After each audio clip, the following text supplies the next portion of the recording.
결혼 3년 안톤 체홉. 이 작품의 원제목은 그냥 3년이라고 합니다. 모두 17개의 글로 구성되어 있는 중편 소설입니다. 44세를 일기로 세상을 떠나는 안톤 체홉의 말기 작품이라고 알려져 있습니다. 결혼 3년 1. 거리는 아직 어두웠으나 몇몇 집에서 등불을 켜기 시작했고 거리의 끝 벽령 뒤로는 창백한 달이 떠오르고 있었다. 라프체프는 가게의 문가에 앉아서 베드로 바울 성당의 저녁 기도가 끝나기를 기다리고 있었다. 그는 올리아 세력의 예분아가 저녁 기도를 마치고 이곳을 지나갈 때 그녀에게 말을 걸어볼 작정이었으며 어쩌면 그녀와 함께 저녁 시간을 보낼 수 있을지도 모른다고 기대했다. 그는 벌써 1시간 반이나 앉아 있었으며 모스크바의 아파트와 그곳의 친구들, 사원 표트르와 책상 등을 떠올렸다. 그는 어리둥절한 듯 컴컴한 곳에서 미동도 없이 고요한 나무들을 바라보고 있었다. 그는 지금 자신이 사는 곳이 소콜리키의 별장이 아니라 아침 저녁으로 소떼가 지나가고 구름처럼 먼지가 일어나며 뿔나파를 부르대는 한 지방 도시에 있는 집이라는 것이 이상하게 느껴졌다. 그는 모스크바 특유의 긴 이야기들을 떠올렸다. 그 자신도 자주 동참하던 이야기였다. 사랑 없이도 살 수 있고 열정적인 사랑이란 미친 짓이며 결국 사랑이란 존재하지 않는 것이며 단지 사랑은 이성에 대한 육체적 이끌림일 뿐이라는 식의 이야기들 말이다. 이러한 것을 회상하며 그는 구슬프게 생각했다. 만약 누군가 지금 그에게 사랑이 무엇이냐고 묻는다면 대답하지 못할 것이라고. 저녁 기도가 끝나고 사람들이 나오기 시작했다. 라프체프는 긴장한 채 거뭇거뭇한 사람들의 형체를 주의 깊게 살펴보았다. 주교가 탄 마차가 지나갔고 종소리도 그쳤고 종각의 빨강 초록 불빛이 하나둘 꺼져가고 있었다. 색 전등은 교회 축제가 있을 때마다 하는 장식이었다. 사람들은 창가에 멈추어 서서 대화를 나누거나 천천히 걸어가고 있었다. 마침내 귀에 익은 목소리를 듣자 라프체프의 심장은 거세게 고동쳤다. 그러나 율리아 세르게 예브나가 2명의 부인과 함께 있는 것을 보자 매우 실망했다. 이럴 수가. 그는 질투심에 차서 중얼거렸다. 안 돼. 골목으로 돌아서는 순간 그녀는 함께 걷던 부인들과 작별 인사를 하려고 멈추었고 바로 그때 라프체프를 보았다. 당신께 가는 길이었습니다. 그가 말했다. 당신 아버지께 드릴 말씀이 있었어요. 집에 계신가요? 아마도요. 그녀가 대답했다. 클럽에 가기엔 아직 이른 시간이니까요. 골목길은 정원을 가로지르고 있었으며 담장에는 보리수가 자라 달빛 아래 넓은 그늘을 들이우고 있었다. 담장과 문은 완전히 어둠 속에 가라앉아 있었다. 근처에서 소곤거리는 여자의 목소리와 애써 참는 듯한 웃음소리가 들렸고 누군가 아주 조용히 발라라이카는 목이 긴 세목골의 류트입니다.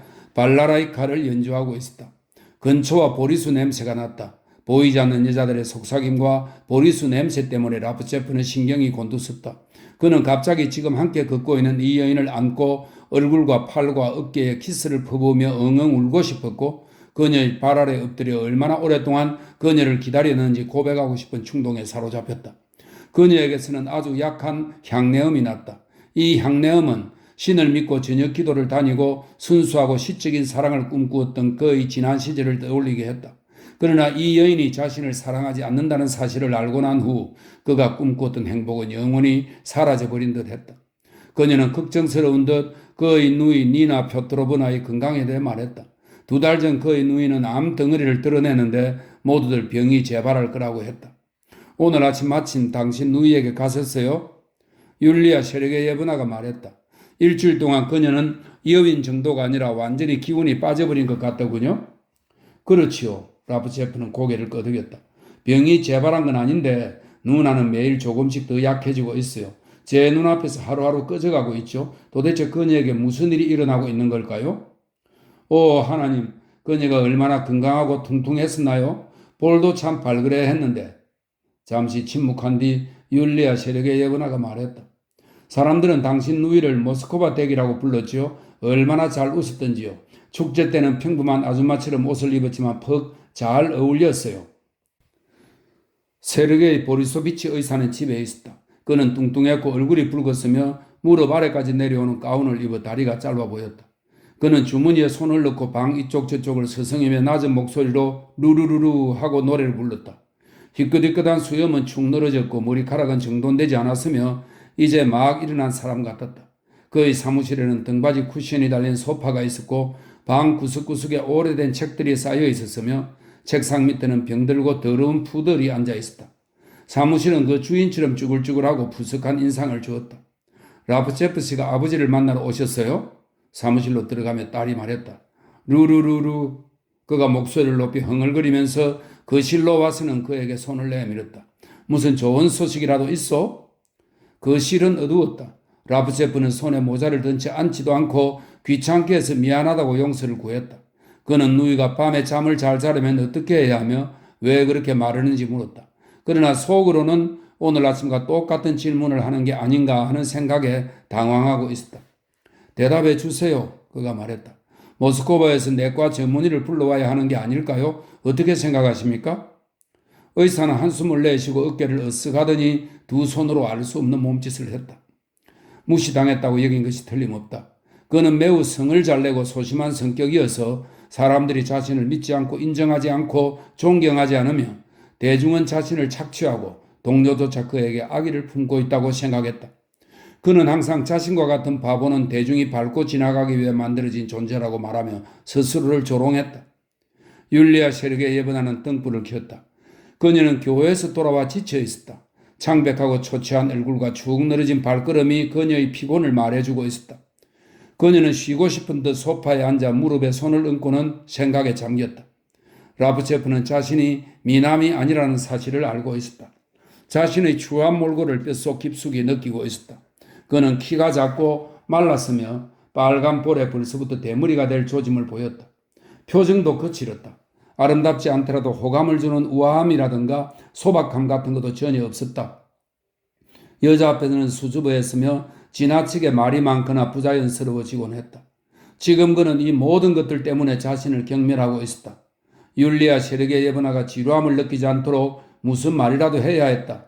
그러나 무엇에 대해 또다시 누이의 병에 대해 라프체프는 의학에 대해 일반적으로 사람들이 말하는 것을 이야기했고 위생학을 높이 평가했으며 모스크바에 간이 숙소를 세울 계획이며 견적까지 짜놓았다고 말했다. 그의 계획은 노동자들에게 5-6코페이카의 싼 가격으로 빵과 뜨거운 수프를 대접하고 따뜻하고 보송보송한 잠자리, 신발과 옷을 말릴 수 있는 장소를 제공하는 것이다. 율리아 세력에 예번하는 거의 아무 말도 하지 않았다. 그는 이상한 방식으로, 아니 어쩌면 사랑에 빠진 자만의 육감으로 그녀의 생각과 의도를 추측하고 있었다. 만약 그녀가 저녁기도 후에 옷을 갈아입고 차를 마시러 자기 방으로 가지 않는다면 그것은 오늘 저녁 그녀가 바깥으로 외출하는 것을 의미한다고 생각했다. 그러나 나는 이 일을 서두르지 않을 겁니다. 그는 이미 짜증이 나고 속이 탔으나 의사를 바라보며 하던 말을 이어갔다. 의사는 그가 왜 의학과 위생학 이야기를 주절거리는지 의아한 듯 멍하고 의욕에 찬 눈길로 라프체프를 바라보고 있었다. 당분간 실행에 옮길 생각은 없습니다. 저는 모든 일을 시작부터 망쳐버리는 독실한 척하는 모스크바 사람들과 자승과 아시들의 손에 이 숙소가 넘어가지는 않을까 두렵습니다. 율리아 세력의 예번아는 일어나서 라프체프에게 손을 내밀었다. 죄송해요. 그녀가 말했다. 전 이만 일어나야겠군요. 당신 누이에게 안부를 전해주세요. 안녕히 가세요. 룰루룰루. 의사가 흥얼거렸다. 룰루룰루.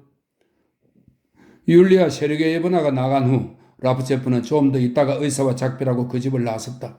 스스로에 대해 만족하지 못하며 불행하다고 생각하는 사람은 보리수나 그늘, 구름처럼 거만하고 무정한 자연의 아름다움에서도 천박함을 느끼곤 한다. 달은 이미 높이 떠 있었고 달 아래로 구름이 지나가고 있었다.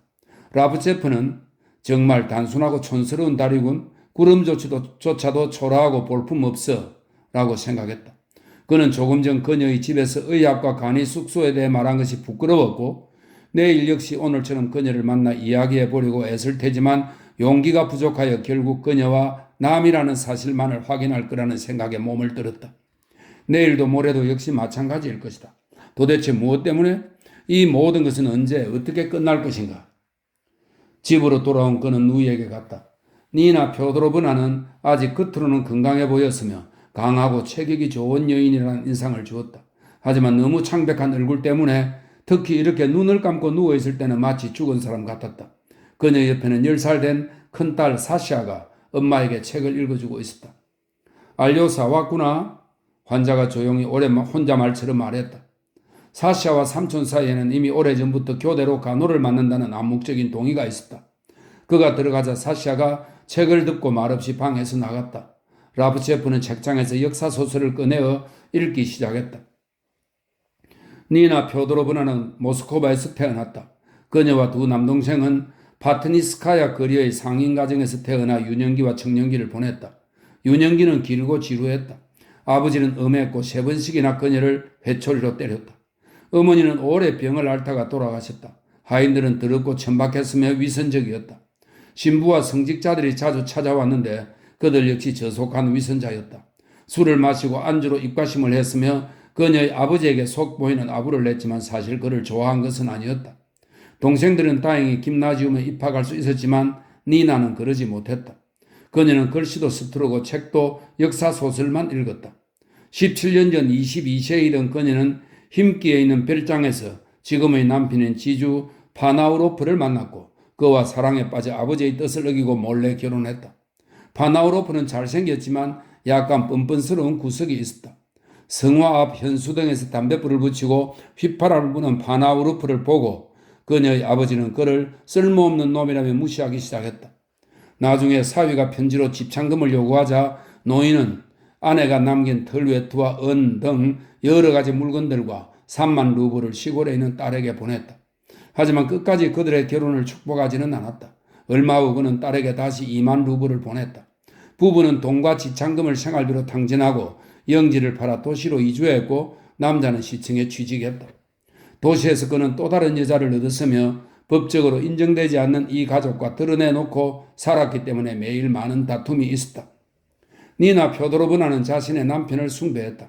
그녀는 남이 읽어주는 역사소설을 들으며 자신이 얼마나 많은 일을 겪었는지 얼마나 많은 고통을 감내했는지 떠올렸으며 만약 누군가가 그녀의 삶을 이야기로 엮는다면 대단히 구슬픈 이야기가 될 거라고 생각했다. 가슴에 종양이 생기자 그녀는 자신의 병이 사랑과 가정 문제에서 비롯되었으며 결국 눈물과 질투가 병상에 들어눕게 만든 거라고 생각했다. 알렉세이 표도로비치는 책을 덮고 말했다. 겨우 끝났네. 내일은 새로운 책을 시작하도록 해요. 니나 표도로브나가 웃기 시작했다. 그녀는 원래 잘 웃는 성격이었지만 라브체프는 병 때문에 그녀의 이성이 점점 더 쇠약해져서 아주 작은 일에도 또는 아무 이유 없이 웃기 시작했다는 사실을 알고 있었다. 너가 없을 때 점심 전에 율리아가 왔었어. 그녀가 말했다. 내가 보기엔 율리아는 자기 아버지를 그리 믿지 않더구나. 아버지가 당신을 치료할 거라고 말하면서도 수도사에게 기도를 부탁하는 편지를 써보는 게 어떻겠냐고 하더군. 마을에 수도사가 왔나 보지. 참, 율리아가 양산을 두고 갔어. 내일 그녀에게 전화해 주렴. 잠시 말을 멈춘 후 그녀가 다시 말했다. 아니지. 정말 끝이 왔을 때는 의사도 수도사도 아무 소용없어. 니나, 왜 밤마다 잠들지 못하죠? 화제를 돌리기 위해 라브체프가 물었다. 그냥 잠을 자지 않는 것뿐이야. 누워서 생각한단다. 무슨 생각을 하는데요? 아이들 생각, 너의 생각, 내 인생에 대한 생각. 알료사, 나는 많은 일을 겪었잖니? 다시 생각만 해도, 그러기만 해도, 오 하나님. 그녀는 웃기 시작했다. 5을 낳아서 3을 땅에다 묻다니 거짓말 같다. 한 번은 아이를 낳으려고 하는데 그레고리 니콜라예비치는 다른 여자의 집에 가 있고 조사는과 아줌마를 불러 보낼 사람이 아무도 없었어. 한의를 찾으러 현관이나 부엌에 가보면 유태인과 구멍가게 주인 고리대금 업자들이 남편을 기다리며 앉아 있었지. 머리는 빙빙 돌고 남편은 나를 사랑하지 않아. 직접 말한 적은 없지만 지금은 많이 진정되고 그 아픔도 잊었지만 좀 더 젊었을 때는 정말 고통스러웠지. 아, 얼마나 괴로웠는지. 얘야, 한 번은 이것도 시골에 있었을 때 일어난 일인데 그가 어떤 여자와 함께 서 있지 않았겠니? 나는 그 자리에서 집을 나와 발길 닿는 곳 여기저기를 헤맸어. 어떻게 교회 앞까지 가게 됐는지도 모르겠지만 무릎을 꿇고 기도했어. 성모님, 밤이 깊었고 뜰에는 달빛이 드리워져 있었지. 그녀는 지쳐서 숨을 헐떡이기 시작했다. 조금 쉬고 난 후 동생의 손을 잡고 희미하고 낮은 목소리로 말했다. 알료샤, 넌 참 착하구나. 똑똑하고 이렇게 훌륭한 사람이 되다니. 자정이 되자 라프체프는 누이와 작별하고 방을 나가며 율리아 세르게예번화가 입고 간 양산을 집어들었다. 늦은 시간이었지만 식당에서는 남녀 하인들이 차를 마시고 있었다. 정말 엉망이군. 아이들은 자지 않고 아직도 식당에 있었다. 모두들 수군거리느라 불빛이 약해서 곧 꺼질 거라는 것도 알아차리지 못하고 있었다. 어른들도 아이들도 모두 불길한 징조에 겁을 먹고 있었으며 의기소침한 분위기였다. 현관의 거울이 깨졌고 사모바르는 매일 씩씩거렸으며 마치 일부러 그러는 듯이 지금도 씩씩대고 있었다. 니나 표도로브나가 신을 신으려고 할 때 신발에서 쥐가 튀어나온 적도 있었다. 이 모든 징조가 지닌 끔찍한 의미는 아이들까지도 잘 알고 있었다. 비쩍 마른 금발머리에 큰딸 샤샤는 겁에 질리고 슬픔에 잠긴 얼굴로 식탁에 꼼짝 않고 앉아 있었다. 작은 딸 리다는 통통한 금발머리의 7살 난 소녀로 언니 옆에 서서 난로불을 바라보고 있었다. 라프체프는 아래층 자기 방으로 갔다. 천장이 낮은 이 방에서는 제라늄 냄새가 났으며 항상 더웠다. 그 실에는 니나 표도로브나의 남편 파나우로프가 신문을 읽고 있었다. 라프체프는 그에게 고개를 끄덕여주고 맞은편에 앉았다. 둘 다 말없이 앉아만 있었다. 때로 그들은 아무런 말도 하지 않고 저녁 내내 앉아있기만 했는데 이런 침묵이 그들을 불편하게 하지는 않았다. 위층에서 소녀들이 밤 인사를 하러 내려왔다. 파나우로프는 천천히 두 소녀에게 성호를 그어주었으며 키스하도록 손을 내주었다. 소녀들은 레베란스는 무릎을 약간 구부리는 여자의 인사를 이야기합니다. 소녀들은 레베란스를 하고 나서 라프체프에게로 왔다. 그 역시 그녀들에게 성호를 그어주고 키스하도록 손을 내주었다. 이 키스와 레베란스 의식은 매일 저녁 때 풀이되었다. 소녀들이 나가자 파나우로프가 신문을 옆으로 치우며 말했다. 이 평화로운 도시에 사는 건 꽤 지루한 일이지. 친애하는 라프체프 고백하건대. 한숨을 쉬며 그가 말했다. 자네가 마침 내 오락거리를 찾았다니 참으로 반갑네. 무슨 말을 하는 거죠? 라프체프가 물었다. 얼마 전 자네가 벨라빈 의사의 집에서 나오는 것을 보았지. 의사 때문에 그 집에 간 건 아닐 테지. 물론. 라프체프는 얼굴이 붉어졌다. 물론이겠지. 그건 그렇고 대낮에 불을 켜고 찾아봐도 그 자체는 꼴볼견인 사람은 찾아보기 힘들 거야. 자네는 그 영감이 얼마나 천박하고 무능하며 고집센 작자인지 모를 거야. 자네가 살고 있는 모스크바에서는 이런 지방도시를 여전히 감상적인 시각으로 바라보지. 말하자면 자연 풍경을 보는 시각이나 안톤 고레미카는 19세기 러시아 작가 그레고로비치의 소설입니다. 최초로 러시아의 처참한 농노제를 고발한 작품으로 유명합니다. 안톤 고레미카의 시각으로 말이야. 내 맹세하지. 낭만이라고는 눈꽃만큼도 없고 있는 것이라고는 오직 야만성과 속물건성, 혐오감뿐이지. 더 이상 아무것도 없다네. 이곳에 사는 학문의 사제, 즉 인텔리라고 하는 작자들을 보게나? 상상이나 할 수 있겠니? 이 도시만 해도 28명의 박사가 있고 모두 한 재산 벌어서 자기 소유의 집에서 편안히 살고 있지. 그러나 이곳 주민들은 아직도 옛날처럼 무기력한 상태로 버려져 있단 말일세. 이번처럼 니나에게 대단치 않은 수술을 하는데도 모스크바에서 내과 의사를 불러와야 했네. 여기서는 아무도 그 수술을 맡으려고 하지 않는 거야. 자네는 상상도 못할 거야. 이 사람들은 아무것도 모르고 아무것도 이해하지 못하며 무엇에도 흥미가 없지. 암이 무엇인지 그들에게 물어보라고. 그게 무엇인지, 왜 암이 발생하는지. 파나우로프는 암이 무엇인지에 대해 설명하기 시작했다. 그는 모든 분야에서 전문가인 척했으며 무슨 이야기가 나오든 모든 것을 학문적으로 설명했다. 그는 항상 자기 방식대로 설명했다. 그는 자기만의 독특한 혈액순환 이론, 화학 이론, 전문학 이론을 가지고 있었다.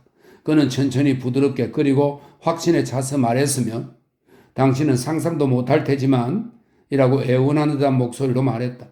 눈을 찌푸리고 괴로운 듯 한숨을 내쉬며 왕과 같이 자비로운 미소를 짓는 그의 모습은 그가 자신에 대해 대단히 만족하고 있으며 50이라는 자신의 나이를 전혀 생각하고 있지 않다는 것을 보여주고 있었다.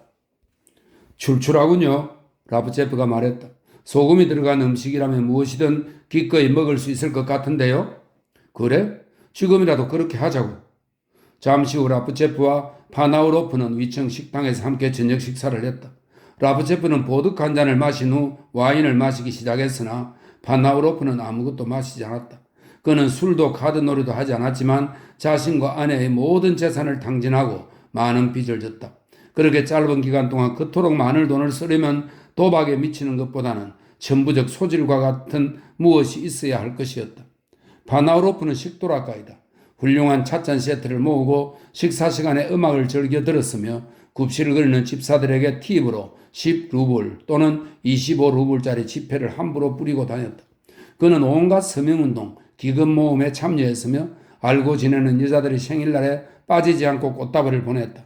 찻잔 받침, 셔츠 단추, 넥타이, 지팡이, 향수, 강아지 앵무새 일본산 제품, 골동품도 아낌없이 사들였다.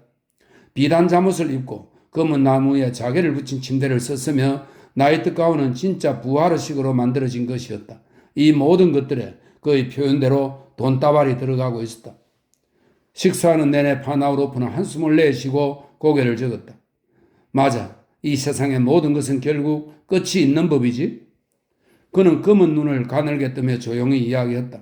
처남은 사랑에 빠질 테고 괴로워할 테고 언젠가는 사랑하는 마음도 식어버릴 테지.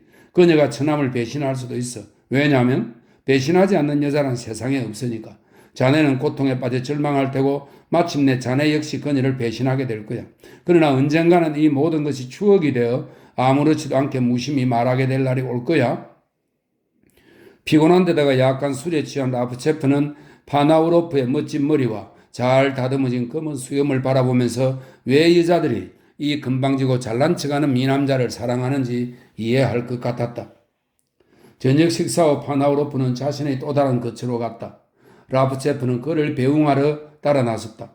도시를 통틀어 실크 해트를 쓰고 다니는 사람은 파나우로프뿐이었다. 회색 담장과 감목 옆을 지나는 그의 우아하고 말쑥한 모습, 실크 해트와 오렌지색 장갑이 매번 이상하고도 슬픈 인상을 주었다. 그와 헤어지고 라프체프는 집으로 가는 발걸음을 재촉했다. 달은 아직 밝게 빛나고 있었으며 땅 위의 지푸라기 하나까지 보였다. 라프체프는 달빛이 모자를 쓰지 않은 그의 머리를 깃털로 쓰다듬듯 애무한다고 느꼈다. 나는 사랑하고 있다. 그는 소리내어 말했다. 갑자기 그는 파나우로프를 쫓아가서 껴안고 용서를 구하고 그에게 많은 돈을 선사한 다음 들판으로 숲으로 옆도 돌아보지 않고 달리고 싶었다. 집에 돌아온 그는 책상 위에 있는 율리아 세르게예번나의 양산을 움켜쥐고 열렬히 키스했다. 양산은 실크로 만들어진 것이었으나 고무줄로 묶어 낡은 것이었다. 손잡이가 단순한 흰 상아로 만들어진 싸구려 양산이었다. 양산을 펼치자 그 안에서 행복의 향기가 피어오르는 것 같았다. 그는 좀 더 편하게 자리를 잡고 앉아서 양산을 쥔 채 모스크바에 있는 친구에게 편지를 쓰기 시작했다. 다정하고 친하는 코스차, 자네에게 새로운 소식을 전하네. 나는 또다시 사랑에 빠졌네. 또다시라고 말하는 것은 6년 전 내가 모스크바의 한 여배우를 사랑했었기 때문이지. 비록 그녀와 통성명도 못했지만 최근 1년 반 동안은 자네를 알고 있는 젊지도 아름답지도 않은 그 부인과 동거를 했지. 아, 다정한 친구여. 어쩌면 난 이렇게도 사랑의 운이 없을까? 난 한 번도 여자들 사이에서 인기를 누린 적이 없다네. 내가 또다시라고 하는 것은 사랑 한 번 겪어보지 못한 채 청춘이 다 흘러가서 34세가 되었어야 처음으로 진실한 사랑을 하게 되었다는 것이 슬프고 부끄럽기 때문이라네. 또다시라는 말을 써도 부디 눈 감아주게나. 그녀가 어떤 여자인 줄 자네가 안다면 미인은 아니지만 또 얼굴도 크고 대단히 말랐지만 미소 지을 때 그 얼굴에 떠오르는 착한 표정이라. 말할 때는 노래를 부르는 듯 방울소리가 난다네. 그녀는 나와 이야기하려 하지 않고 나 또한 그녀를 잘 모르지만 그녀 곁에 있으면 지혜와 높은 열정을 간직한 매우 드물고도 범상치 않은 존재를 느낀다네. 그녀는 독실한 신자야. 자네는 그녀의 이러한 성정이 나를 얼마나 감동시키고 얼마나 아름다워 보이는지 상상조차 할 수 없을 거야. 이 점에 관해서는 자네와 끝없이 논쟁할 준비가 되어 있다네. 자네가 오라. 자네가 옳다고 치자고. 그러나 난 그녀가 교회에서 기도하는 것이 좋아. 그녀는 시골 처녀지만 모스크바에서 공부했고 우리의 모스크바를 사랑하며 옷도 모스크바풍으로 입는다네. 난 이런 점에서 그녀를 사랑하고 또 사랑하고 있어. 눈썹을 찌푸리며 사랑이 무엇인지, 어떤 사람을 사랑할 가치가 있고 또 어떤 일을 사랑해서는 안 되는지 내게 긴 연설을 알아 자리에서 일어나는 자네의 모습이 눈에 보이는 것 같네. 내 누이가 자네의 안부 인사에 고맙다고 전해달라고 했네. 누나는 코스차 코체보이라는 사람을 대학 입학 준비반에 넣기 위해 동분서주했던 일을 지금도 회상한다네. 글쎄, 아직도 자네를 불쌍한 코스차라고 부른다니까. 그녀의 기억 속에 자네가 아직도 고아 소년으로 남아있기 때문이지. 자, 불쌍한 소녀여. 난 사랑에 빠졌다네. 이것이 아직 비밀일 동안에는 자네도 알고 있는 그녀에게는 이야기하지 말아주게. 내 생각에 이 문제는 저절로 해결될 거야. 아니면 톨스토이가의 집사가 말하는 대로 어떻게든 풀리겠지. 편지를 다 쓰고 나서 라프체프는 침대에 누웠다. 피곤해서 눈이 저절로 감겼지만 잠은 오지 않았다. 거리의 소음이 잠을 방해하는 것 같았다. 거리에서 소들을 내모는 뿔나팔 소리가 들려왔고 새벽 예배를 알리는 종소리가 울렸다. 마차가 삐걱거리며 지나갔고 시장으로 가는 안악의 목소리가 울려 퍼졌다. 참새는 계속 짹짹거렸다. 2. 유쾌하고 축제 분위기가 나는 아침이었다. 10시경에 갈색 옷을 입고 머리를 곱게 다듬은 니나 표도로브나가 부축을 받으며 거실로 나왔다. 그녀는 거실을 거닐다가 열린 창문가에 섰다. 활짝 웃는 그녀를 보자 예전에 그녀의 얼굴을 성안이라고 부르면서 그녀를 통해 러시아 축제를 화폭에 담고 싶어 했던 술주정뱅이 화가가 생각났다. 아이들과 하인들, 심지어는 동생 알렉세이 표도로비치와 니나 자신까지도 병이 완쾌되고 있다는 확신이 들었다. 소녀들은 까르륵 소리를 지르며 삼촌을 쫓아다녔고 집안은 시끌벅적했다. 사람들이 문병을 왔고 성병을 가져와서는 오늘 거의 모든 교회에서 그녀를 위한 기도를 드렸다고 전했다. 그녀는 이 도시의 자선가였으며 사람들은 그녀를 사랑했다. 그녀의 동생 알렉세이가 주저하지 않고 쉽게 돈을 나누어 주었던 것처럼 그녀 역시 별 생각 없이 자선 행위를 했다. 니나 표도로브나는 가난한 학생들을 위해 기부했고 노파들에게는 차와 설탕과 잼을 나누어 주었고 부유하지 못한 색시들을 아름답게 단장시켜 주었고 신문을 볼 때는 누군가가 도움을 바라고 있지 않는지 비참한 누군가에 대한 기사가 없는지 살펴보았다. 지금 그녀는 한 묶음의 쪽지를 들고 있는데 이것은 그녀의 도움을 바라는 사람들과 가난한 이들이 식료품 가게에서 사들인 물품 목록이었다. 상인은 그녀에게 82루블을 청구했다. 이것 좀 보렴. 마구 사들였구나. 정말 양심도 없는 사람들이야. 그녀는 쪽지에 적힌 보기 흉한 자신의 필체를 간간히 알아보며 말했다. 이게 말이 되니? 82루블이라니. 누가 주나 보라지? 제가 오늘 지불하지요. 라프체프가 말했다. 왜? 니나 표도로브나가 놀랐다. 매달 내가 너와 표도로로부터 250루블씩 받는 것만으로 이미 충분해. 신이여, 이들에게 가오를. 그녀는 하인들이 듣지 못하게 조용히 덧붙였다. 전 한 달에 2,500루블을 쓰는걸요? 그가 말했다. 누나, 제가 한 번 더 이야기하는데요. 누나는 저나 표도로 형처럼 돈을 쓸 권리가 있어요. 꼭 기억하세요. 아버지의 자식이라고는 우리 3남매뿐이고 3코페이카가 있으면 1코페이카는 응당 누나의 몫이에요. 니나 표도로브나는 이 말을 이해하지 못했고 마치 대단히 어려운 숙제를 푸는 듯한 표정을 지었다. 돈에 대한 그녀의 태도는 매번 라프체프를 걱정시키고 당황하게 만들었다. 그는 누이가 동생에게 차마 말하지 못하는 빚을 지고 있어서 홀로 마음고생을 하는 것이 아닌가 의심했다. 발자국 소리와 힘겨운 숨소리가 들렸다. 언제나처럼 머리를 빗지 않고 부스스한 모습을 한 의사가 청계를 올라오고 있었다. 루루루루. 그는 흥얼거렸다. 루루루루. 의사와 마주치지 않기 위해 라프체프는 식당을 통해 아래층으로 내려갔다. 지금 마주치면 아무 이유 없이 다시 그의 집으로 가는 일이 어려울 것 같아서였다. 게다가 파나우로프의 표현에 따르면 이 꼴볼끼는 작자와 만나는 것은 그리 유쾌한 일도 아니었다. 바로 그런 이유 때문에 지금껏 율리아 세력의 예브나와 거의 만나지 못하고 있었다. 지금 율리아 세력의 예브나에게 양산을 돌려주러 간다면 그녀와 단둘이 만날 수 있을 터였다. 그의 심장은 너무 기뻐서 움츠러드는 것 같았다. 어서 빨리. 그는 양산을 들고 매우 초조해하며 사랑의 날개를 달고 날아갔다. 거리는 더웠다. 잡초와 은근키로 뒤덮인 넓은 정원에는 20명가량의 소년들이 공을 차고 놀고 있었다. 아이들은 보기 흉한 오래된 새채의 별채. 설명했습니다. 의사는 해마다 수리하고 싶어 했지만 이내 포기해버리곤 했다는 설명이 있습니다. 이 새채의 별채에 살고 있는 하수긴과 기술공의 자식들이다. 크고 건강한 목소리들이 쨍쨍하게 울려 퍼졌다. 저 멀리 한편에서는 현관 옆에 율리아 세력의 예번아가 뒷짐을 지고 서서 아이들이 노는 광경을 지켜보고 있었다. 안녕하세요. 라프체프가 인사했다. 그녀가 돌아보았다. 여태껏 그녀의 무관심하거나 냉정한 또는 어제처럼 피곤해하는 모습만 보아왔는데 오늘 그녀의 표정은 공놀이하는 소년들처럼 생기있고 민첩했다. 보세요. 모스크바에서는 절대로 이렇게 즐겁게 놀지 않지요? 그녀가 그에게 다가오며 말했다. 하긴 그곳에는 이렇게 큰 뜰도 없지요. 뛰어놀 곳도 없어요. 아버지는 지금 막 당신 집으로 가셨는데 그녀가 아이들을 쳐다보며 덧붙였다. 알고 있습니다. 난 아버님을 만나러 온 게 아니라 당신을 보러 왔어요. 라프체프는 전에 미처 느끼지 못했던 오늘 새롭게 그의 눈앞에 열린 듯한 그녀의 젊음에 감탄하며 말했다. 금목걸이가 걸린 그녀의 가늘고 흰 목도 처음 보는 듯했다. 난 당신을 보러 온 것입니다. 그는 되풀이하여 말했다. 누이가 양산을 보냈어요? 어제 당신이 두고 갔지요?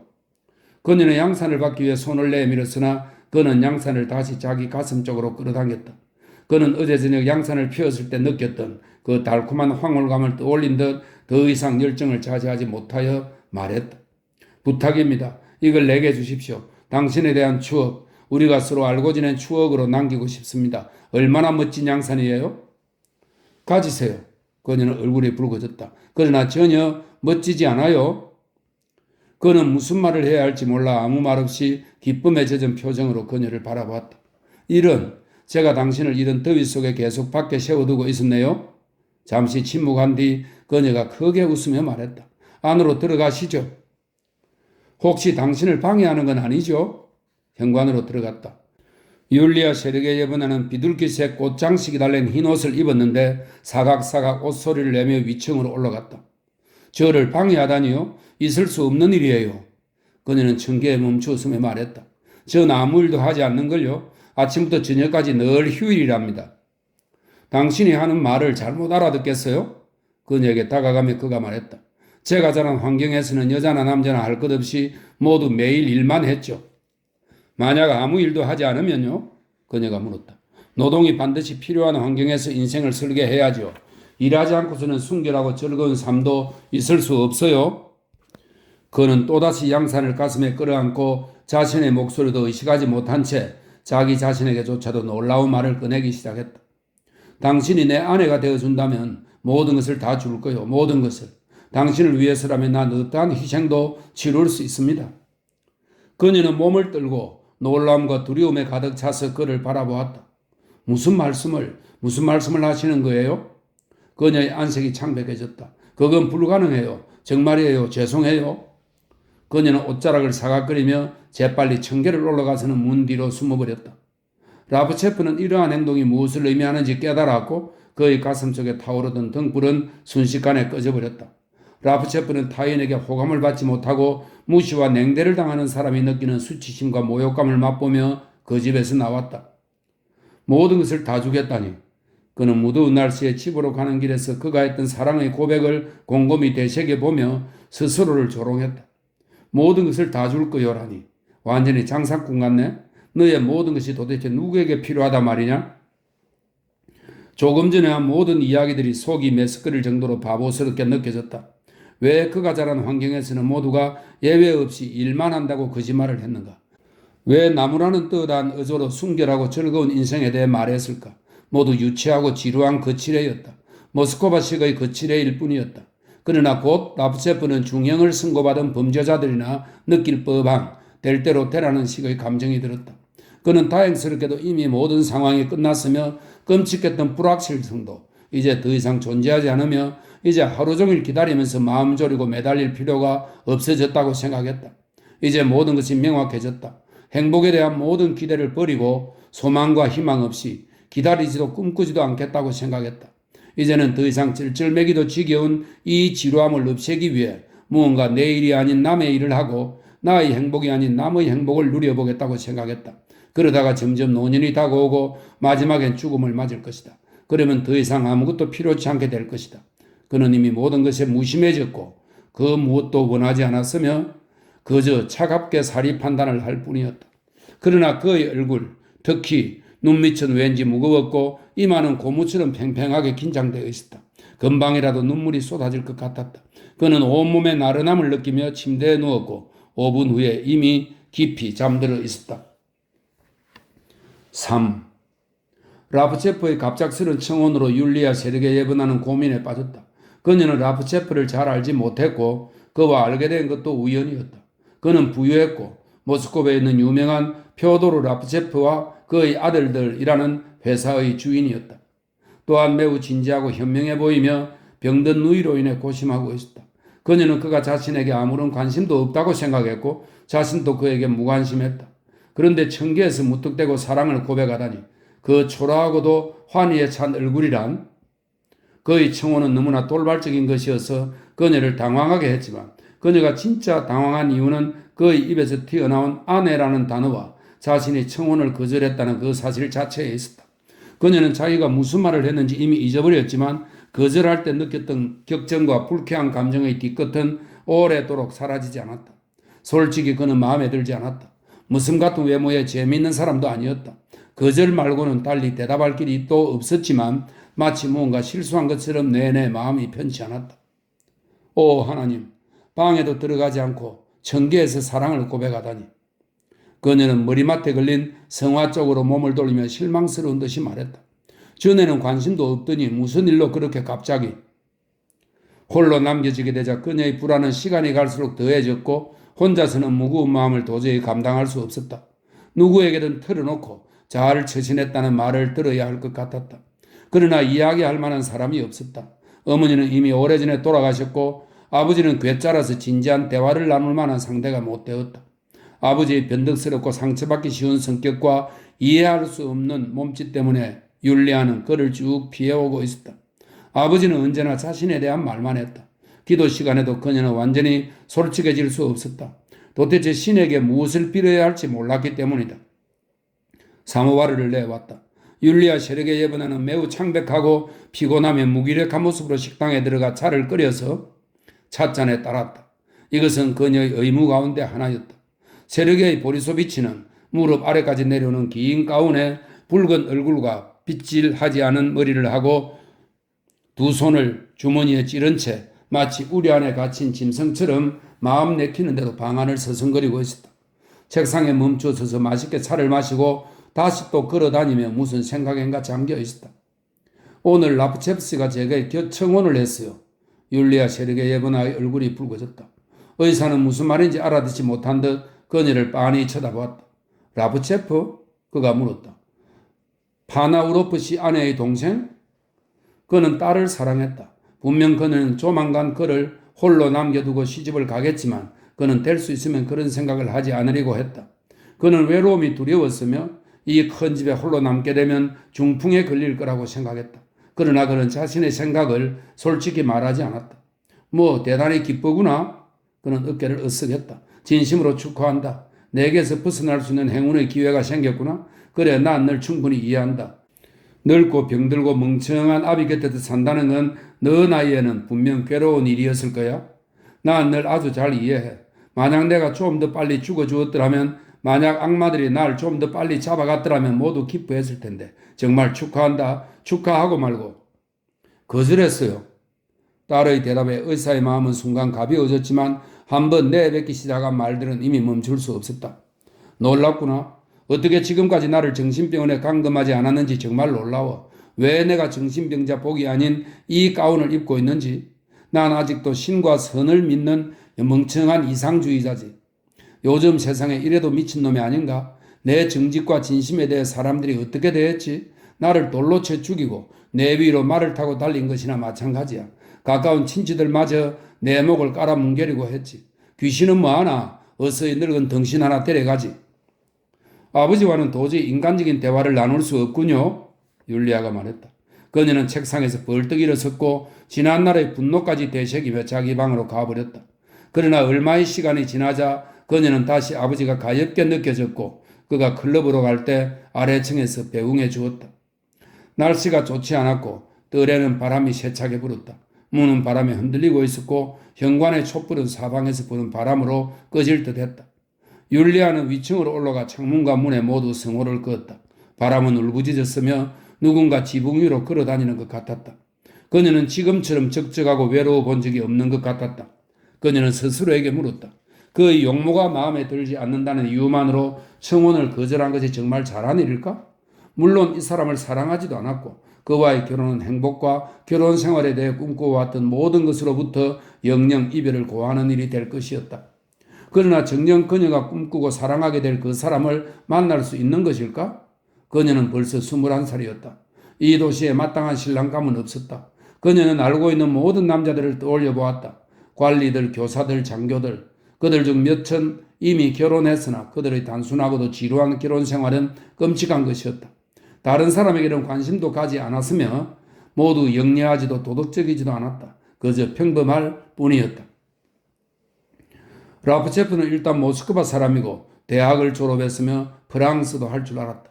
그가 사는 수도에는 현명하고 고결하며 위대한 사람들이 많이 살고 있으며 화려하고 아름다운 극장과 음악회, 뛰어난 재단사와 맛있는 과자가 있었다. 성경에도 부인은 자신의 남편을 사랑해야 한다고 씌어 있고 소설에서도 사랑은 큰 의미를 갖지만 모두 과장된 게 아닐까? 사랑 없이 가정을 꾸린다는 것이 불가능할까? 흔히 말하지 않는가? 사랑은 곧 사라지고 서로에 대한 익숙함만이 남을 뿐이며 결혼 생활의 진짜 목적은 사랑이나 행복에 있는 것이 아니라 자식들을 기르고 가정을 꾸려가는 의무에 있다고 말이다. 아마 성경에 나온 남편에 대한 아내의 사랑은 가까운 사람에 대한 애정과 존경과 관용을 말하는 것인지도 모른다. 밤이 되자 율리아 세력의 예번하는 정성껏 저녁 기도문을 읽었다. 그러고 나서 무릎을 꿇고 가슴에 손을 얹고 램프의 불빛을 바라보며 애절하게 말했다. 지혜를 주소서 성모님, 주님 가르쳐 주소서. 그녀는 여태까지 가난하고 초라한 노처녀들을 많이 보아왔다. 그녀들은 한때 자기에게 청혼한 남자들을 거절했던 것을 쓰디쓰게 후회하고 있었다. 그녀에게도 똑같은 일이 벌어지지 않을까? 그녀도 수녀원에 가거나 가난한 사람들을 돕는 간호사가 되는 건 아닐까?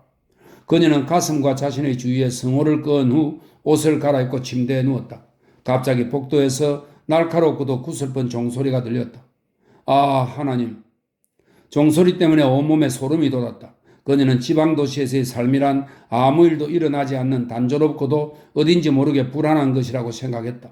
계속 여기 산다면 끊임없이 몸을 부르르 떨며 무엇인가를 경계하고 화내고 늘 무언가를 잘못한 기분으로 살아야 할 것이다. 결국은 신경은 다 망가질 것이고 나중에는 이불 밖으로 나오는 것조차 두려워할지 모른다. 30분 후 또다시 날카로운 종소리가 들렸다. 하인은 이미 잠든 것 같았다. 율리아 세력의 예번하는 자리에서 일어나 촛불을 켰다. 그리고 하녀를 욕하며 옷을 입기 시작했다. 옷을 입고 내려갔을 때 하녀는 이미 현관문을 닫고 있었다. 주인어른께서 오셨나 했는데 환자였어요. 하녀가 말했다. 율리아 세력의 예번하는 방으로 돌아와 장 속에서 카드를 꺼냈다. 잘 섞은 후에 제일 밑에 있는 카드 한 장을 뽑아 카드가 붉은색이면 네, 즉 라프체프의 결혼 신청을 승낙할 거라고 생각했고 만약 검은색 카드가 나오면 아니오였다. 카드는 10점짜리 스페이드였다. 검은색 카드를 본 그녀는 안심하고 잠들었지만 아침이 되자 다시 고민에 휩싸였다. 원한다면 운명을 바꿀 수도 있는 기회였다. 그녀는 고민 때문에 지쳐서 녹초가 되었고 몸이 좋지 않았다. 정오가 되기 전 옷을 차려입은 율리아는 니나 표도로브나의 집으로 갔다. 라프체프를 보고 싶었던 것이다. 어쩌면 오늘은 그가 멋있어 보일지도 몰라. 어쩌면 지금까지 내가 잘못 보았을지도 모르잖아. 맞바람이 불고 있어 걷기가 힘들었다. 그녀는 두 손으로 모자를 잡고 간신히 걸었으며 먼지 때문에 아무것도 보지 못했다. 4. 누이의 방에서 뜻밖의 율리아 세르게 예브나를 보게 되자 라프체프는 또다시 사랑받지 못하는 자의 비참한 심정을 느꼈다. 어제 그런 일이 있었음에도 불구하고 이렇게 누이를 찾아오고 아무렇지도 않게 자신과 대면하다니 그는 그녀가 자신을 무시하거나 보잘것없는 존재로 여기고 있다고 생각했다. 그러나 창백한 얼굴과 검게 변한 눈밑, 자신을 바라보는 슬프고도 미안한 눈길을 보자 그녀 역시 괴로워하고 있음을 알 수 있었다. 그녀는 몸이 좋지 않았다. 10분 정도 앉아있다가 작별 인사를 했고 나가면서 라프체프에게 말했다. 집까지 데려다 주시겠어요? 알렉세이 표도로비치 씨. 그들은 모자를 붙잡고 말없이 걸었다. 그는 그녀 뒤에서 걸으며 바람을 막아주려고 했다. 골목에 들어서자 바람이 불지 않았고 그들은 나란히 걸었다. 제가 어제 상냥하지 못했다면 용서해 주세요. 그녀의 목소리는 곧 울 것처럼 떨렸다. 너무 힘들어요. 밤새 한 잠도 못 잤어요. 난 잘 잤는걸요? 라프체프는 그녀를 보지 않고 말했다. 그러나 잘 잤다고 해서 기분이 좋았다는 건 아닙니다. 내 삶은 산산조각이 났고 너무 불행합니다. 어제 당신에게 거절당한 뒤 나 마치 취한 사람 같았어요. 가장 힘든 말은 어제 이미 다 했으니 이젠 수줍어하지 않고 말할 수 있습니다. 난 누이보다도 더 돌아가신 어머니보다 더 당신을 사랑합니다. 누이와 어머니 없이는 살 수 있고 또 그렇게 살아왔지만 당신 없이 산다는 것은 내게 있어 그건 의미 없는 거지요. 난 그렇게 할 수 없습니다. 그러고 나서 그는 평소처럼 그녀의 생각을 점치기 시작했다. 그는 그녀가 어제의 대화를 계속하고 싶어하며 이러한 목적으로 집까지 데려다 달라고 부탁했으며 바로 그래서 지금 그를 집으로 데려가고 있다는 것을 잘 알고 있었다. 그러나 그녀가 거절 외에 도대체 무엇을 더 보탤 수 있단 말인가? 무슨 새로운 생각이 떠올랐을까? 그녀의 눈길, 미소, 그리고 그와 함께 걸으면서 그녀가 취하는 머리와 어깨 동작 등 모든 것을 보건대 여전히 그녀는 그를 사랑하지 않으며 그는 그녀에게 있어 남일 뿐이었다. 그녀는 무슨 말을 더 하고 싶은 것일까? 세르게이 보리소비치는 집에 있었다. 잘 오셨소. 당신을 보게 되어 기쁘군, 표도로 알렉세이비치. 그는 그 이름과 부칭을 바꿔 부르며 말했다. 와주어서 기쁘오. 진심으로 기쁘오. 이전에 그는 이렇게 상냥하지 않았다. 라프체프는 의사가 어제 일을 알고 있다고 생각하자 기분이 상했다. 그는 거실에 앉았다. 초라하고 저속한 장식과 조잡한 그림들이 걸려있는 거실이었다. 안락 의자와 레이스가 달린 램프가 있기는 했지만 마치 사람이 살지 않는 넓은 흙강 같았다. 아마도 이런 거실에서 안락함을 느끼는 자는 이 의사 같은 사람뿐일 것이다. 다른 방은 거의 2배가 더 컸으며 의사는 그 방을 홀이라고 불렀다. 그 방에는 마치 무도 연습실처럼 의자들만 있었다. 라프체프는 거실에서 의사와 함께 누이에 대해 이야기했다. 이때 한 가지 의심이 그의 마음을 괴롭혔다. 혹시 율리아 세르게예브나가 그의 청혼을 받아들인다고 말하기 위해 누이를 찾아오고 그를 여기까지 데리고 온 것이 아닐까? 아, 얼마나 끔찍한 일인가. 그러나 더 끔찍한 일은 그가 이런 의심을 한다는 것이다. 그는 어제 이 두 부녀가 오랫동안 의논한 결과 아마 다투기도 했겠지만 부유한 남자의 청혼을 거절한 것은 경솔한 짓이라는 결론에 도달했을 거라고 생각했다. 그럴 때 부모들이 하는 말이 들리는 것 같았다. 그래, 너는 그를 사랑하지 않겠지? 그러나 잘 생각해 봐라. 대신 너가 얼마나 부자가 될 수 있는지. 의사는 왕진 준비를 했다. 라프체프는 그와 함께 나가려고 했으나 율리아 세르게예브나가 그를 잡았다. 당신은 좀 더 머물러 주세요. 부탁이에요. 그녀는 지쳤고 상심했으며 자신을 이렇게 타이르고 있었다. 단지 마음에 들지 않는다는 이유만으로 훌륭하고 착하고 자신을 사랑해주는 남자의 청혼을 거절하는 것은 벌받을 만한 일이다. 젊음은 어차피 사라질 테고 미래에 뭐 하나 특별한 희망이 보이는 것도 아니지 않는가? 이 결혼으로 우울하고 지루하고 공허한 삶을 바꿀 수 있다면 그런 상황에서 청혼을 거절하는 것은 미친 짓이며 변덕이고 신을 거역하는 일이다라고. 의사가 나갔다. 그의 모습이 멀어지자 율리아는 갑자기 라프체프 앞으로 다가갔다. 그녀는 매우 창백한 얼굴로 단호하게 말했다. 어젯밤 오랫동안 생각했어요. 알렉세이 표도로비치, 당신의 청혼을 받아들이겠습니다. 그는 허리를 굽히고 그녀의 손에 키스했으며 그녀 역시 어색하게 그의 머리에 차가운 입술을 댔다. 그는 이 사랑의 고백의 가장 중요한 것, 즉 그녀의 사랑에 빠졌으며 필요 없는 말들만 가득하다고 생각했다. 그는 소리를 지르고 뛰어나가서 곧장 모스크바로 가고 싶어졌으나 그의 곁에 가까이 서 있는 그녀는 너무나 아름다워 돌연 열정이 그를 압도했다. 그는 이제 곰곰이 따지기에 너무 늦었다는 생각이 들었고 열렬히 그녀를 안았다. 그는 그녀를 너라고 부르며 무슨 말인가를 중얼거렸고 그녀의 목과 볼, 머리에 키스했다. 그녀는 그의 애무를 두려워하면서 창문 쪽으로 물러섰다. 그 둘은 이미 후회하기 시작했고 당황하여 스스로에게 물었다. 왜 이런 일이 일어났지? 제가 얼마나 불행한지 당신이 아신다면. 그녀는 두 손을 꼭 잡으며 말했다. 왜죠? 그는 그녀 곁으로 다가가 역시 두 손을 꼭 잡았다. 제발 왜 그런지 말해주세요. 부탁입니다. 진실만을 말해주세요. 신경 쓰지 마세요. 이렇게 말한 후 그녀는 억지로 웃었다. 약속하겠어요. 진실하고 충실한 아내가 될게요. 오늘 저녁에 와주세요. 그는 누이 곁에 앉아 역사소설을 읽으며 이 모든 것을 다시 생각해 보았다. 그는 순결하고 속 깊은 자신의 마음에 속되게 답했다는 데 모욕감을 느꼈다. 사랑 없이 오직 돈을 보고 그의 청혼을 받아들인 거라고 생각했다. 즉 자신이 가진 것들 중에서 그가 가장 덜 중요하다고 생각했던 것에 가장 큰 의미를 둔 것이다. 율리아 세르게예브나는 순결하고 신을 믿는 사람이었다. 그래서 돈 같은 것은 전혀 염두에 두지 않았다고 생각할 수도 있었다. 그러나 그녀는 그를 사랑하지 않았고 나름대로의 계산이 있었다. 이 계산이 무의식적인 것이라 해도 계산은 계산인 것이다. 라프셰프는 의사의 속물적인 집이 역겨웠고 의사도 초라하고 기름진 구두쇠로 오페레타 코르네빌 종루에 나오는 가스파르 같았으며 율리아라는 이름도 저속하게 느껴졌다. 그는 애정도 없는 그녀가 거의 남이나 다름없는 그와 함께 결혼식장에 걸어 들어가는 모습을 상상해 보았다. 그는 이 결혼만큼이나 진부한 위로로 자신을 달래고 있었다. 수천 명의 남녀가 이렇게 결혼하고 있으며 시간이 지나 율리아가 그를 더 잘 알게 되면 어쩌면 그를 사랑하게 될지도 모른다고 스스로를 위로했다. 로미오와 줄리엣, 그는 책을 덮으며 웃었다. 니나, 나는 로미오예요. 나를 축하해줘요. 오늘 율리아 벨라비나에게 청혼했습니다. 줄리엣은 러시아의 바람으로 율리아입니다. 니나 표도로브나는 동생이 농담을 하는 거로 생각했으나 곧 눈치를 채고 울음을 터뜨렸다. 별로 마음에 들지 않는 소식이었던 것이다. 할 수 없지. 축하한다. 그녀가 말했다. 그런데 왜 이렇게 갑자기?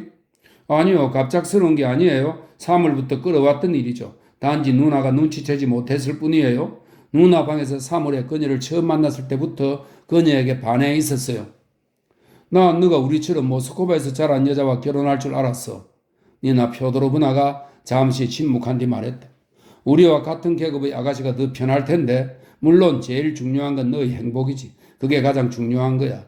나의 그레고리 니콜라예비치는 나를 사랑하지 않아. 물론 그걸 감출 수도 없고 넌 우리가 어떻게 사는지 알지. 물론 어떤 여자라도 너의 선한 성품과 지혜를 사랑할 거야.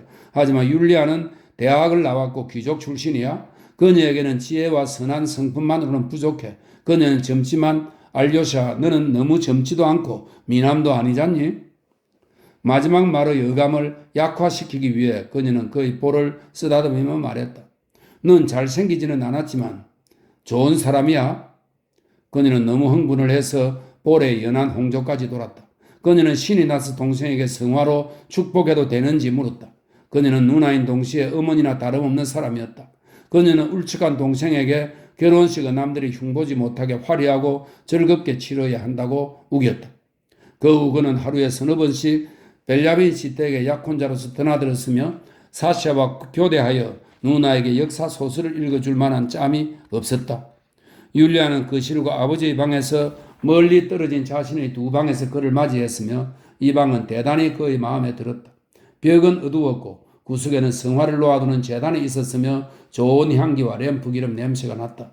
그녀는 가장 구석진 방에서 살았으며 그녀의 화장품과 침대는 칸막이로 가려져 있었다. 책장 문 안에는 초록색 커튼이 쳐져 있었고 카페 뒤를 걸어다녔으므로 발자국 소리도 전혀 들리지 않았다. 이것을 보고 그는 그녀가 내성적인 성격이며 평화롭고 고독한 생활을 즐긴다고 판단했다.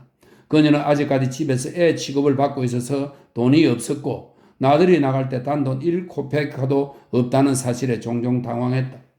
옷과 책을 사라고 아버지가 조금씩 돈을 주기는 했지만 1년에 100루벌이 넘지 않았다. 그녀의 아버지조차도 수중에 돈이 거의 없었다. 그에게는 많은 환자들이 있었지만 매일 저녁 클럽에서 카드 놀이를 하면서 번번이 돈을 잃기만 했기 때문이다. 게다가 그는 상호 신용조합에서 빌린 돈으로 집을 사서 세를 주었으나 하숙인들은 정직하게 집세를 내지 않았다. 그러나 그는 집을 상대로 하는 이런 거래가 이득을 많이 남긴다고 우겼다. 그는 딸과 함께 사는 집을 저당으로 잡게 해서 그 돈으로 황무지를 사서 또다시 담보로 하기 위해 2층짜리 큰 건물을 짓기 시작했다. 라프체프는 안개 속을 헤매는 것처럼 살았다. 그는 자신이 아니라 마치 자신의 쌍둥이인 것처럼 느꼈으며 예전에는 감히 엄두도 내지 않았을 그런 많은 일들을 했다. 그는 3번 정도 의사와 함께 클럽에 가서 그와 저녁을 먹고 집 짓는 데 쓰라고 돈을 건네주었다. 파나우로프의 또 다른 집에도 갔다. 어느 날 파나우로프가 그를 초대했고 그는 깊이 생각하지 않고 승낙했다. 그를 맞이한 것은 35살 정도 되어 보이는 부인이었다. 그녀는 키가 크고 말랐으며 머리가 약간 희끗희끗하고 눈썹이 검은 것이 러시아인이 아닌 것 같았다. 그녀의 얼굴은 하얗게 분가루로 얼룩져 있었고 느끼하게 웃었다. 그녀가 갑자기 그의 손을 잡았을 때 하얀 팔에 걸려있던 팔찌가 쨍그랑 소리를 냈다. 라프셰프는 그녀가 그렇게 웃는 것은 자신의 불행을 남에게 그리고 자기 스스로에게 숨기고 싶어서일 거라고 생각했다. 그는 사샤와 닮은 5살, 3살 먹은 두 소녀를 보았다. 점심으로 우유 수프와 차가운 송아지 고기, 초콜릿을 내왔다. 음식은 달짝지근하고 맛이 없었지만 대신 식탁 위에는 금 포크, 고추와 콩이 담긴 병, 화려한 장식의 양념 그릇, 금으로 만든 후추병 등이 번쩍거리고 있었다. 우유 수프를 먹고 나자 라프체프는 이 집에 식사로 온 것이 얼마나 분별 없는 짓인지를 깨달았다. 부인은 당황하고 있었다. 그녀는 이빨을 보이며 내내 웃었고 바나우로프는 사랑에 빠지는 현상과 왜 그런 일이 일어나는지를 학문적으로 설명했다. 이것은 하나의 정기적 현상일 뿐이야. 그는 부인에게 몸을 돌리며 프랑스로 말했다. 모든 사람의 피부에는 전기가 흐르는 미세한 전깃줄이 깔려 있어. 자신의 전류와 유사한 전류가 흐르는 사람을 만나면 그때 바로 사랑이라 부르는 감정을 느끼는 거지. 라프체프가 집으로 돌아오자 누이가 어디에 다녀오는 것인지 물었다. 그는 우물쭈물 아무 대답도 하지 못했다. 결혼식 전까지 내내 그는 환상 속에 있는 것 같았다. 그의 사랑은 날이 갈수록 강해지고 그에게서 율리아는 시적이고 고상해 보였지만 둘 사이에 사랑은 여전히 없었다. 적나라하게 말하자면 그는 산 것이고 그녀는 팔린 것이었다. 때로 그는 고민에 빠진 채 스스로에게 물었다. 차라리 도망쳐버릴까? 그는 밤마다 잠들지 못했고 친구에게 보냈던 편지에서 그 부인이라고 불렀던 여자와 모스크바에서 어떻게 상면해야 될지, 아버지나 형처럼 답답한 사람들이 그의 결혼과 그녀에게 어떤 태도를 보일지 생각하고 또 생각했다.